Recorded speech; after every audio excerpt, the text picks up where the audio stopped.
Plastic evaluation is our core expertise at Gradical. We help medical technology companies choose the right plastic for their application with the technical suitability, regulatory compliance, and improved sustainability. Learn more under www.gradical.ch/plastic-evaluation.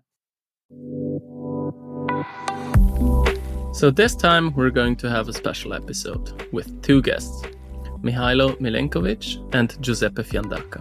Mihajlo is a principal at the Strategists Network, a strategy consulting firm focused on medical technology.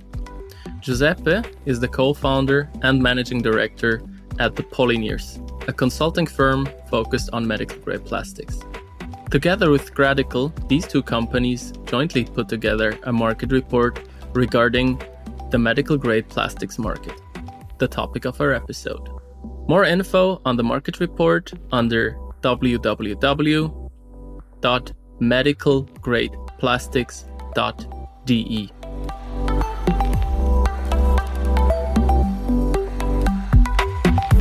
So, hi guys, and welcome to the special episode. We're going to start a little bit different. Mihajlo, please tell us about the Strategists Network, what you guys do, and what your role was in the creation of the market report. Yes, first of all, thank you very much, Lucas, for having us. I think all these podcasts are a great idea. And I feel a little bit sorry that the scope is not a bit bigger, also going into more parts of the medtech industry, not only plastics. Coming back to the company, so the introduction of the company, I'm coming from the Strategist Network. We are based in Switzerland, and our focus is mainly medtech and life sciences industries. Besides that, we mainly support our customers in strategy consulting, in M&A processes, but also in market intelligence. And let's say so far we developed already some 3 market reports. And in these 3 market reports include critical care ventilation market, ECLS market, and liquid handling market. So everything in the medtech industry. And I would say that we gained a lot of experience, what is important for the readers of the market report when it comes to the structure of the market report. And I think our greatest contribution in the market report, medical grade plastics, was to bring in the structure that is needed.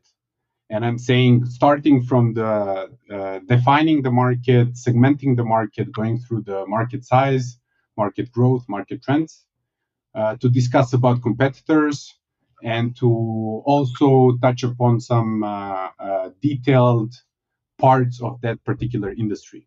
So I guess our greatest contribution was on structuring the market report, but also afterwards writing it in the form as it is in the PowerPoint. Yeah, you make pretty slides. Not that that is the only thing that you can do, but you make the pretty slides. I think it came out pretty. Yeah. So, and just a side note, your founder Hans von Furstein, we had a podcast on the German podcast about strategy, so maybe check that out. And then I think we'll move over to Giuseppe. So Giuseppe, introduce yourself, Polyneers. We also have a German podcast with you, so also check that out. And now you can introduce yourself and tell us about how what you did in the market report and what your contribution was. So thank you, Lucas, for joining me a second time in your podcast. So for those who haven't heard that episode, yes, also from my side, check it out. We talked about PVC, basically, in the medical device industry. So my name is Giuseppe Fiandaca. I'm the CEO of the managing director of Polyneers, which is a consulting company which is focused on, let's say, medical grade plastics. In general, we have similarities with Gradical, maybe different background. But what we are doing, we are focused on projects for material manufacturers as well as for medical device manufacturers, and also a big part of our work is trainings and workshops. So we tell you everything you need to know about this very exciting market. My role in this project, that yes, looking back, lasted now for was 1.5 years of work, I guess. Was basically, if I would say, the biggest contribution from my side or from Polyneer side was that we brought in a lot of medical devices insights. So bringing in also the perspective from manufacturers of medical devices, whether it was for trends, whether it was for evaluating what is the market size, also what are the plastics used for which medical device groups. So I guess this was the biggest input from our side. Yeah, and what I think is also we complement each other very well in terms of experience with certain plastics. Of course, I mean, polypropylene, polyethylene, everybody's worked with those.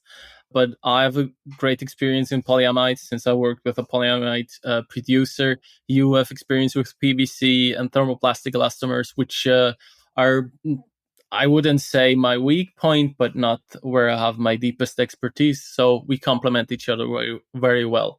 Exactly, and just for saying this was basically, if I could say that this project we had together was we all complemented each other well. So everybody had a piece of experience, of knowledge that he could bring in. So, and what we did with this project was basically putting together the puzzle of.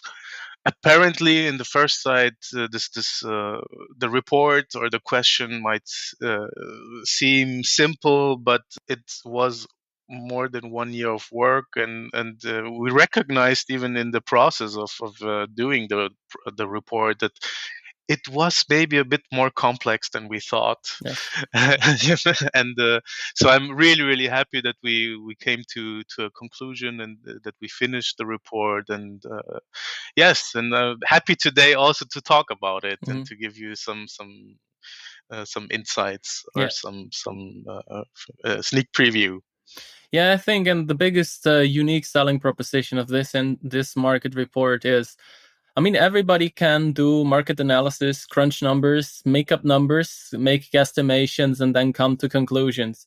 However, I think in this group, we're qualified to make validated insights or verified insights. And we really made sure that we only put in insights and things into the report that we knew to be true, and we knew to be from multiple sources to be true. Because I mean, I will tell the listeners how this came about and how we actually got the idea of doing this market report. I was on LinkedIn scrolling through, doom scrolling as you do. And then there was a medical grade market report post. And I was like, yeah, very interesting, because I'm a consultant for medical grade plastics. I do not know everything, so there might be some insights here. Then I checked the companies there that are in there. And there was like Nolam and Elbazel and No Borealis, which are one of the biggest producers of polyolefin in the medical grade space. And then there was Nolato and Röchling as producers of medical grade plastics, which are converters, which is like the wrong place in the supply chain, so to say. And there was like Bayer Material Science, which is Covestro since I don't know when, but a few years now. So it was just like not accurate information. And then I just looked into the website, and it was like aimarketresearch.com or something like that. So they gave ChatGPT probably the problem of write me a market report, and it puts it together, and they sold it for like 4K or something. And then I couldn't resist on commenting, market report without Lionel Bazell and Borealis. I'm sure I'm going to spend 4K on it, like with a wink or something. And then your other guy, your partner, Thomas, replied to the comment and was like, we can do that better. And I was like, I think we can. So here we are. This was the idea, and I was like, the goal was to make something that is better than this. And maybe we can go into how we put together the market report and how we identified market players. And Giuseppe, you might go ahead and explain how we identified and the manufacturers and what criteria we used to have it in the market report. So yes, everything started. So you talked about what was the trigger, and so our starting point was okay. What suppliers are there, and there are different ways. How we did it was we looked at let's say most important material databases. There are a couple of them out there, and we just started with a simple bullet point search word for medical grades, medical plastics, and we just looked up how many companies we came up with, and we started. Correct me if I'm wrong, but I think we started with around 160 companies at the end. So we had a pool of 160 companies worldwide. And we were like a bit surprised at the beginning, and we said, okay, these are a lot of companies. And honestly speaking, we have been quite a while in this industry right now. And we said, okay, we don't know all of them. And then that was the point where we started digging deeper. And we started also looking at their portfolio. So we went to their websites, we went to fairs, so whether it was Fakuma or Kamesse, we talked with the people, and we tried to evaluate, okay, do they have a medical grade portfolio? So do they actually advertise medical grades, or sometimes it's not even the advertisement of medical grades. Sometimes it's just the service they offer. So if they offer something like change management, or they have a risk management in place. So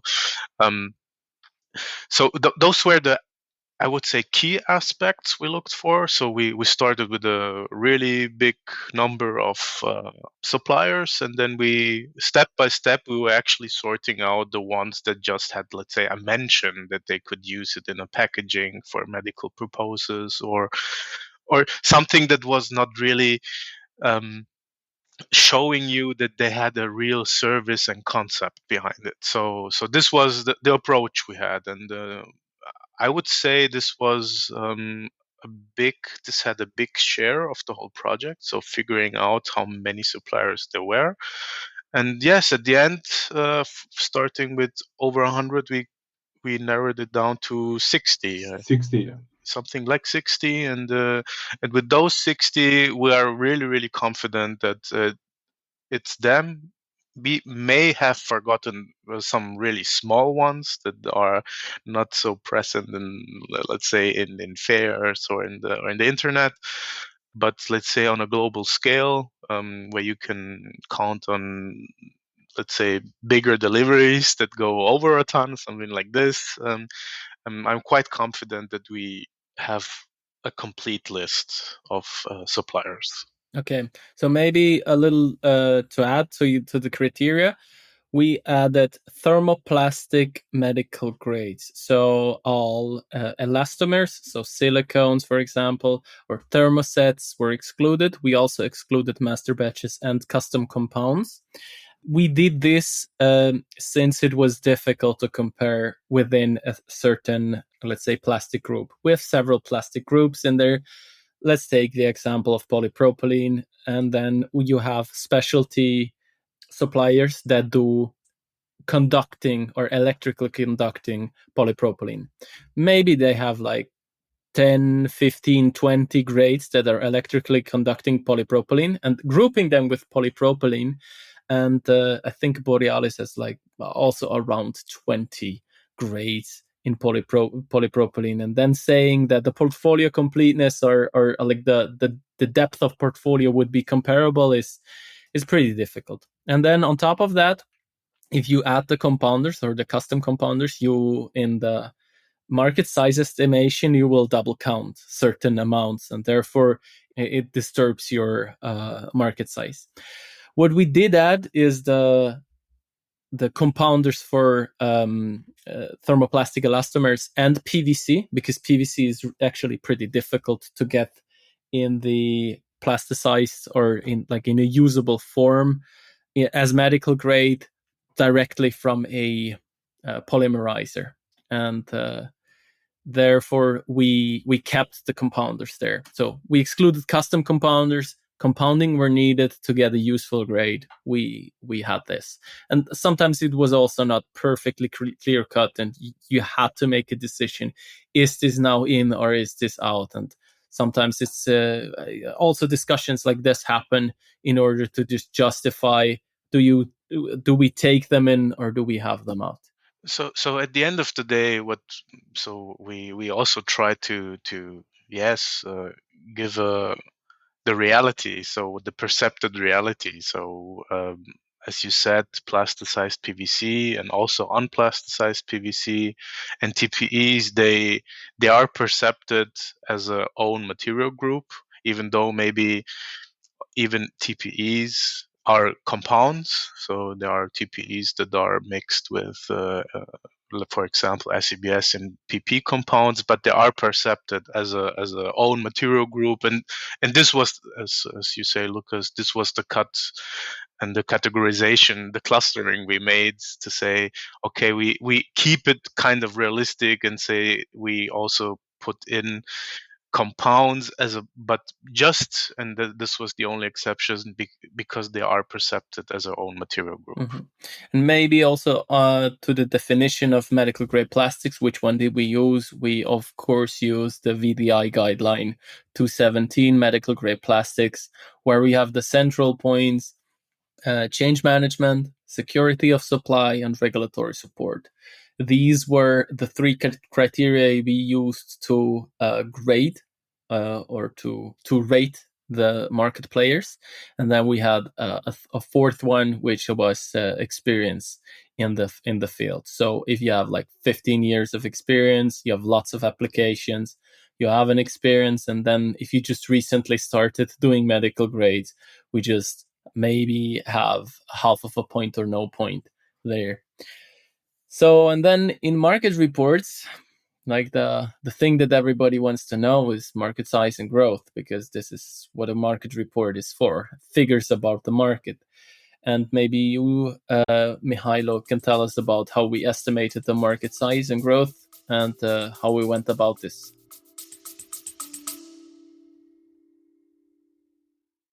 Credical is the plastic expert in medical technology and supports you in the areas of sustainable plastics and material compliance. Our course, Sustainable Plastics and Medical Technology, will bring your development team up to date with the latest developments in sustainable plastics. In addition, we offer the course Regulatory Aspects of Plastic Selection at the CATS and the SCAT-set, which provides guidance through the maze of regulations when selecting materials. More under www.credical.ch.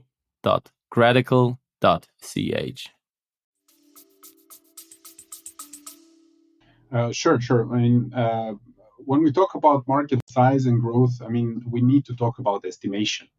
I would say that nobody knows for sure exact number for the market size, but that's why we used the so-called triangulation method, where we actually used 4 methods to come up with our view on the market or our estimation of the market size and growth. So first method that we used was basically top-down. We started from the overall use of plastics worldwide, globally, and estimated what might be the medical use from the global use of the plastics overall. Second method is looking at the plastics waste from some available research articles. We had the chance to estimate what can be the use of plastics on the global scale. The third method was basically looking and researching through all the financial reports from the companies that are on the market. So from the suppliers, from the 60 suppliers. Of course, not all the companies are publishing their market reports, but from those that are available, we read them through and took the numbers that are available. And the last method was actually we discussed with a couple of experts in the field to ask them, of course, about their view on the size of the market. I would like to add also that I think all those experts are also not having the global view of all the plastics, but they have very good understanding of the grades that they are focusing on. So what we did is actually connecting the dots from different angles to come up with the market estimation. Mm-hmm. And one more remark from my side is that whatever of these methods you would use, it turned out to be that the market size is generally provides similar numbers. Mm-hmm. So we were very positively surprised to see that whatever method you use, you come up with a more or less similar market size. Yes, it was pretty consistent throughout the methods, but exactly. What was interesting is it also depended a little on plastic group. So for polyolefins, it was like dead on. It's like very very slow, very very low deviation between the methods, which is very cool to see that you have like three. It's a kind of a quality check. Yes. When you look from different angles, it's also a quality check. Yes. Then with PVC, there were slight differences, and we could explain that. So, for example, the plastic waste estimation is these studies are done in Europe, especially I think it was German hospitals that the study covers. And so in Germany, like lots of soft PVC has been replaced by other materials due to these the phthalate issue. And like overall, worldwide, PVC is still a very popular material. However, it was a little underrepresented in the waste stream in Germany. So therefore, like this had a lower estimate than PVC should have, according to experts, according to overall plastic use, and according to also like the numbers that the companies give out. So you had to make an expert judgment on certain things. Also, stuff like engineering plastics and high performance plastics usually don't show up at like a high level in waste stream. So you have to correct for this, because every measurement method has its drawbacks, and you have to take that into account. And if you just blindly crunch numbers, it's not gonna be correct. So, for example, also to trash the other report a little more, I think they had 55 or 52% of the market was PPSU. So this is high performance plastic, and they said it's like a 25 billion market for PPSU, and it's like no way in hell this is true. This is no way that this ever is possible in medical, because it just like this is just over the market size for total medical grade plastic use. So we put together all the 60 market key players. We identified them. We estimated the market size and growth. But you also have to have the soft factors, such as insights into trends, sustainability, and regulatory requirements, which are very important for the medical grade plastic space. So I will talk about the sustainability part, and then I think Giuseppe is up for the regulatory and the trends chapter. So what we see in sustainability, which is like kind of my strong point, sustainable medical grade plastics, is a topic that I like to talk about. If you haven't figured that out, you haven't heard the podcast a lot. So what insights can you derive there? So what we see is that if you look at the biggest 100 medical technology companies, Johnson & Johnson, Roche, all these big names, you see that from the 100 biggest, 39 are committed to the Science-Based Target Initiative, which is a voluntary reduction goal or initiative to reduce your CO2 footprint on a voluntary basis. And they either have a commitment or have verified goals. And this means that estimated 300 billion US dollars in turnover has already a commitment to decreasing CO2, to improving their sustainability. If you take estimations from 2023, this is around roughly half the market. So the estimations are from 500 to 600 billion US dollars for medical device market, and these companies have a turnover of 300. So it's roughly 50%. And these are the big ones. And I think they're giving the pace for small and medium companies, which have then to follow suit in this regard. And then what we also looked at is when we did the supplier analysis, what added values do they bring? And we also looked at certifications such as ISCC Plus, International Sustainability and Carbon Certification, which is a mass balance scheme which lets you use alternative feedstocks, such as bio-based or chemically recycled feedstocks, with your existing medical grades. Same material, better footprint, in a very, very pragmatic way of explaining things.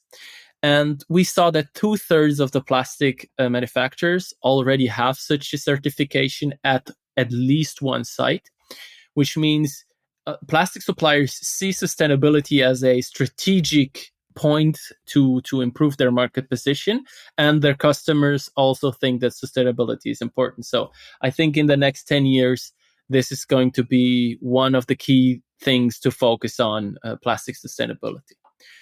Yeah, I think this is one of the big trends, and then there are other trends, and I'll let Giuseppe talk about these.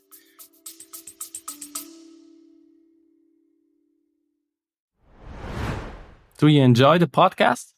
Then subscribe and rate it on your platform, and join the discussion on LinkedIn. Your feedback and comments help us improve the podcast and bring relevant topics to you. Let's form a better world with plastics.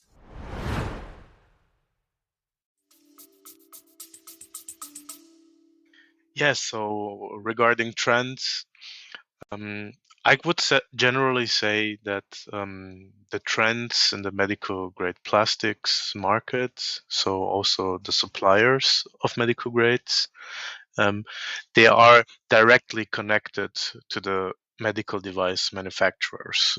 And this sounds a bit simple, but it is like that. So the topics, I mean, there are let's say a few clusters which are evaluated in the market report, but maybe what I would like to point out, like now in this podcast, is really the let's say the regulatory framework, which is getting stricter, and I would say that this is the biggest impact right now at the moment, and I think in perspective also in the next 5 to 10 years, the change of regulatory environment. What does that mean? What regulatory environment are we talking about? This is also explained in the report. So we are basically talking about two regulatory frameworks. So for the European market, medical device market, we are talking about the medical device regulation, the implementation of the medical device regulation. And on the other hand, we are talking about REACH and CLP regulation, so regulation of chemicals.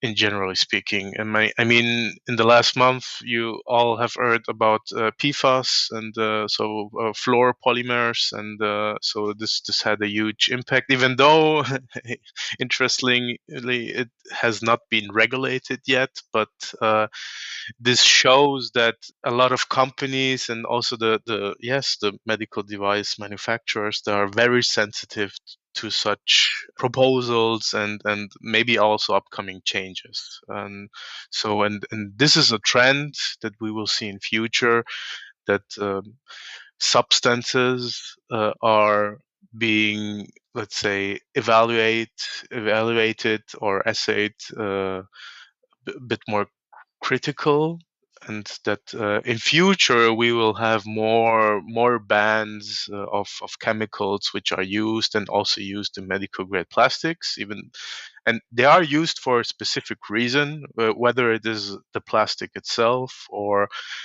in most of the cases they're used as an additive and they have a special function.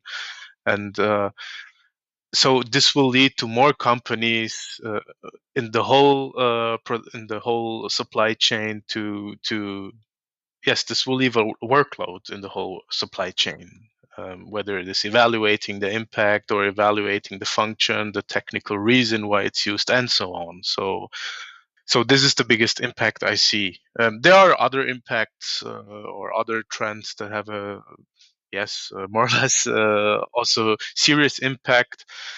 You also have to look on the scale, so on the time scale. So if we are talking, for example, about let me just pick one, artificial intelligence, it is something that you will see in the medium or even long-term scale. But the most short-term problems or trends that are coming are basically of regulatory nature, and even also this we could say a regulatory change, the Green Deal, also like Lucas explained, the Sustainability Act issues, or even activities that you have in the company and in the whole supply chain. Yeah. Just one thing I want to mention there, like the positive thing. You have the demographic change, which means people are getting older, and also we have countries that are getting richer and richer. More access to healthcare with older populations means there's a steady growth in demand for medical devices, which gives you a very like positive outlook. On the one hand, you have the regulations, you have high entry barriers into the market. However, if you're in there, the growth is steady, profits are steady. So it's a good industry to be in, but to get in, it's difficult. And to keep you there, you have to constantly grind and to fight for the best and best skilled people in order to keep you on the top. Exactly. So also in addition to that, just for understanding, so in general, I think the report covers the most important and the most relevant trends. And if you're talking about impact or type of impact, sure, if you are a medical grade plastic supplier or want to become one, those trends are the triggers you are looking for. So the triggers for change. So if you as a medical grade supplier want to enter the market, as Lucas said, so medical device manufacturers, they really think long term. So once they have a material or a material selection, they will stick to that and for a really, really long time. So we are talking here about 10 years is nothing new. If you think about that, just the development of a medical grade, of a medical device can take up to 10 years. So 20, 30 years is something you're looking at. So, and if you're looking for entering the market, so you definitely have to look at trends, because those trends are basically the trigger why you have an opportunity or even the danger to leave or enter the market. And in our regulatory framework, regulatory requirements chapter, we also give you a hand in what are the key points to be looking at to support your customers to have a good regulatory support. Exactly. Yeah. So what you will find there, and I mean, the podcast is meant to be like a sneak preview. We don't have all the time to talk about each and every point in detail, but the regulatory chapter is focused on to give you an overview what is the regulatory landscape, so on a global scale. So what regulatory frameworks are relevant for medical devices on a global scale. And on the other hand, we try to show you in a very simple, tables to show you what requirements can be derived from the medical device regulation. Or even if you go to CFR 21 in the US, which is sure it's not the same thing, but let's say the goal of providing security and effectiveness of the medical devices is the same. So the approach is the same.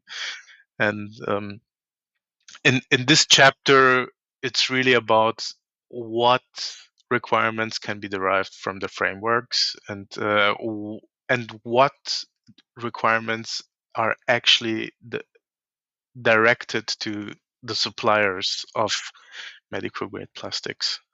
Okay, so thank you for your insights into these two chapters.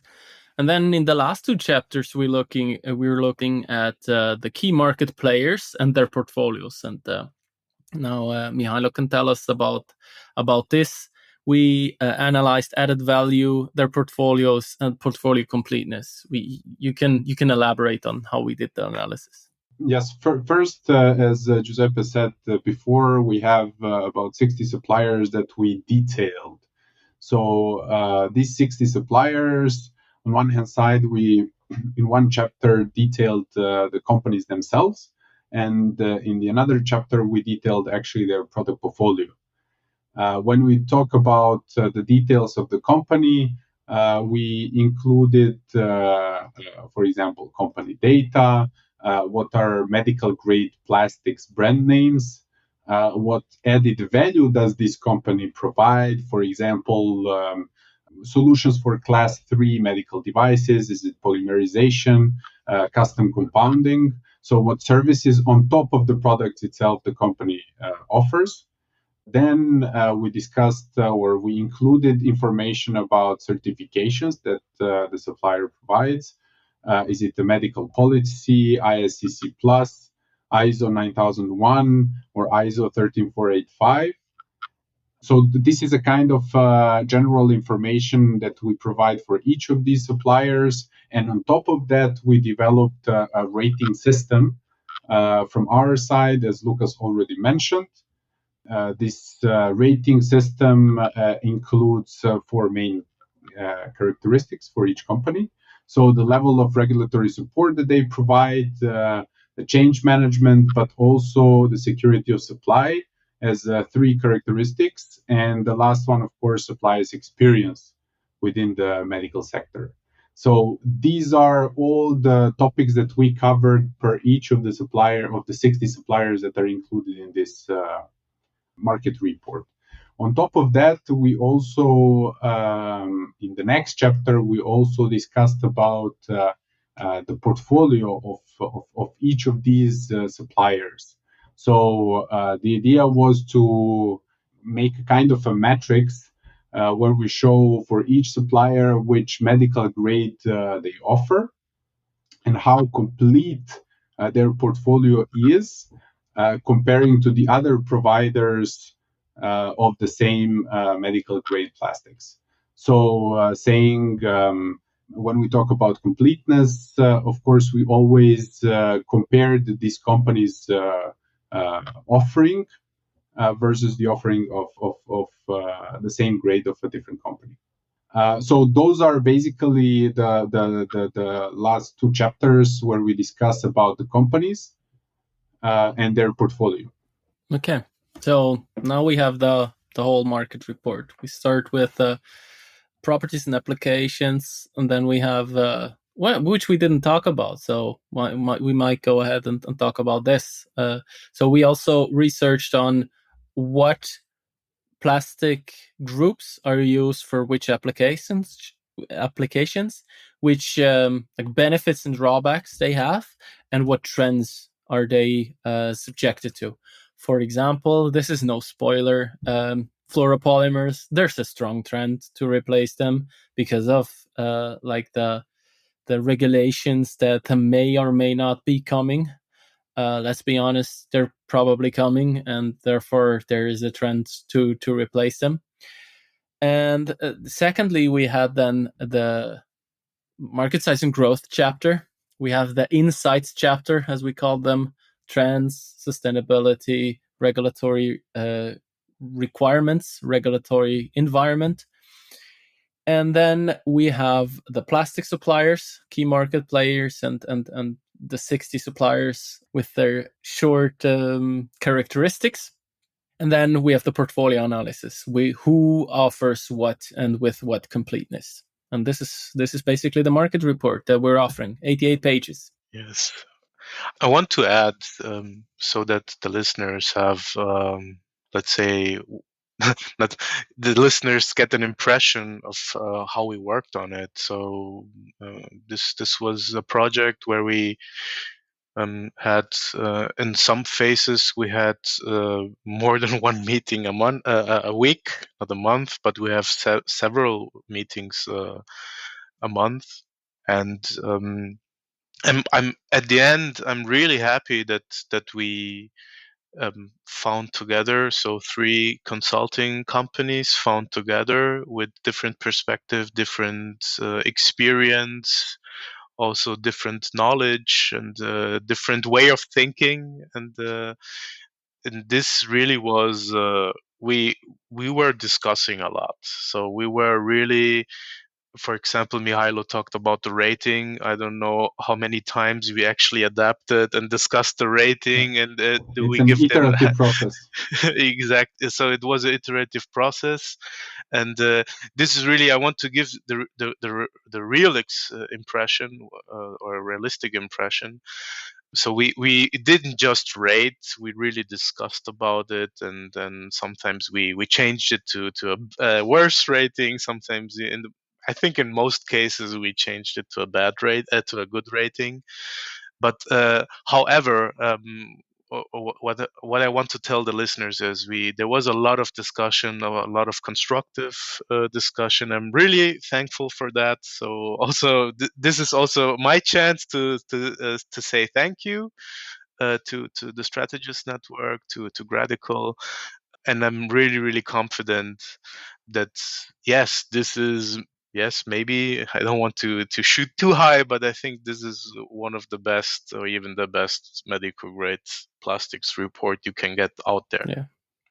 Yeah, I think so too. So we worked for a year on this project now, and where do you guys see the project going from here? Well, definitely the thing is that it doesn't stop. So I think we should expect some updates over time, or additions of new chapters, depending on also on the feedback that we get from the potential and from the customers. So basically, the idea is now to get as much as possible feedback from the market, and get the feedback also where we can improve and what else to include in the market report itself. Yes. So about the product, so we are, so maybe I can spoiler that we are working on the idea of at least digitalizing the suppliers and portfolio list, which I think would be a bit more easy accessible to the people buying this report, and the advantage would be that it can be kept up to date pretty frequently. And but also there I see also the trend or the needs, I would say, because things change over time, and there will be a revision or even an addition of chapters if the change requires it. Mhm. I mean, I have certain feedbacks from customers. So I was at Fakuma, I was at Compamate. Uh, I wouldn't say running my ass off, but probably to get the market report out there and to get to advertise for it. And we have like certain suppliers that we probably could add. It's maybe a handful, but not too many. And then what we probably also should add is like a more spatial differentiation. So how are the markets, the local markets different? So Europe, Asia, and Asia Pacific, and the Americas, basically US and Canada. So how is this market in relation to the others? And then we could also go a step deeper in which application uses which plastic. So maybe a little like a broad scale packaging, drug delivery, tubing, stuff like that. So general application categories, maybe 5 or 6 of them, and then look at which plastics are used there, and have a little more segmented market report on the market data. This was the most feedback I got. But in general, I think we have a very strong basis, and I think for next year we should tackle that. This is a platform.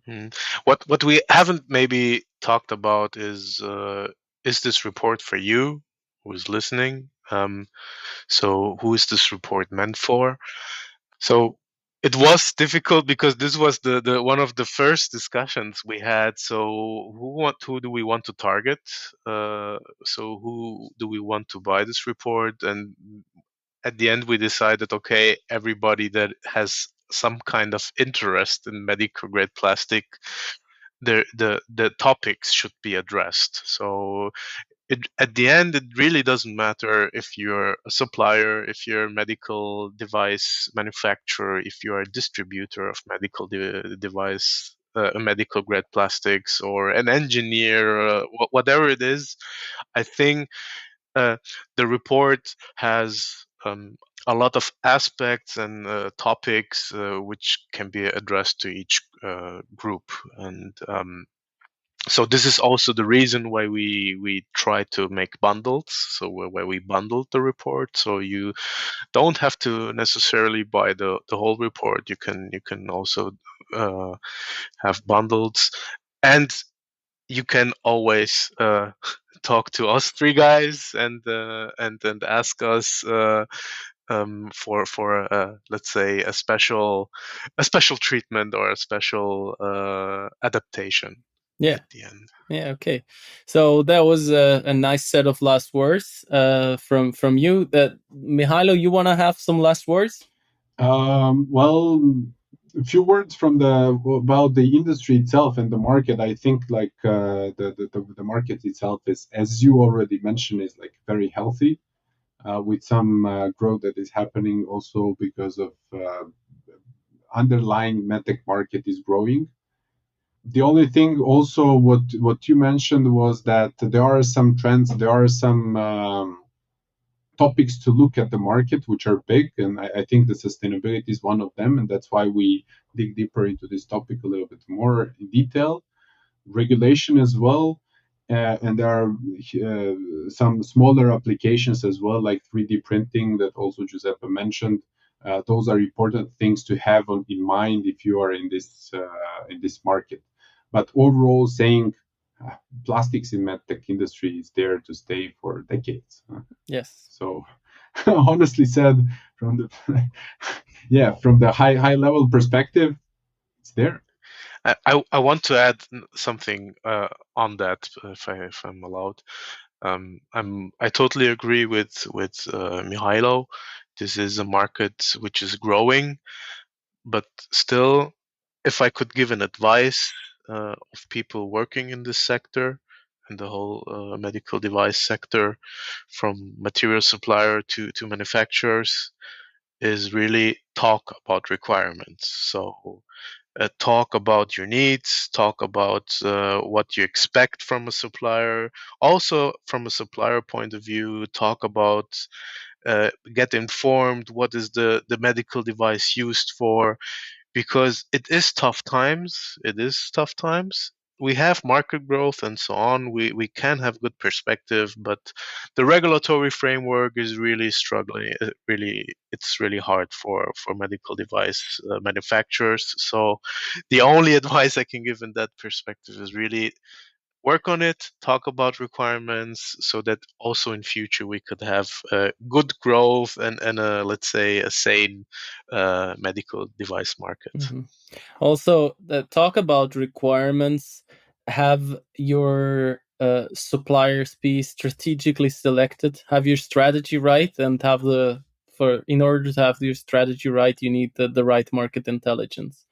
And for the right market intelligence, you can visit our website, www.medicalgradeplastics.de, and download your sample today. And then you can have a discussion with us about purchasing the right market intelligence for your market growth.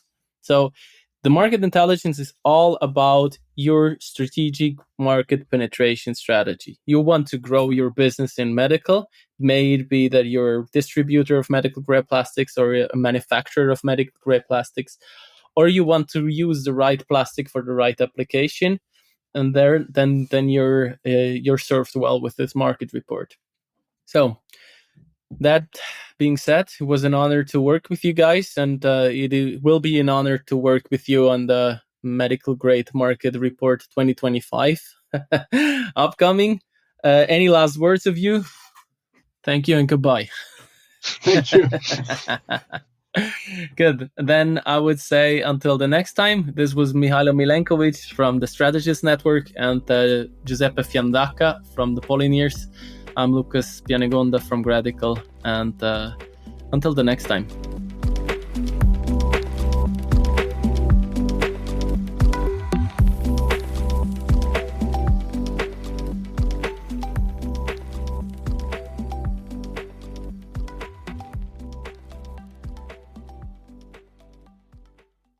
Still looking for more in regards to plastics and medical technology? Visit our website www.gradical.ch and inform yourself on the services of Gradical. You can also check out our market report on medical grade plastics on www.medicalgradeplastics.de. Or you attend a training regarding material compliance at CATS or at SKZ. And of course, don't forget to rate and subscribe our podcast wherever you get your podcast. Let's form a better world with plastics.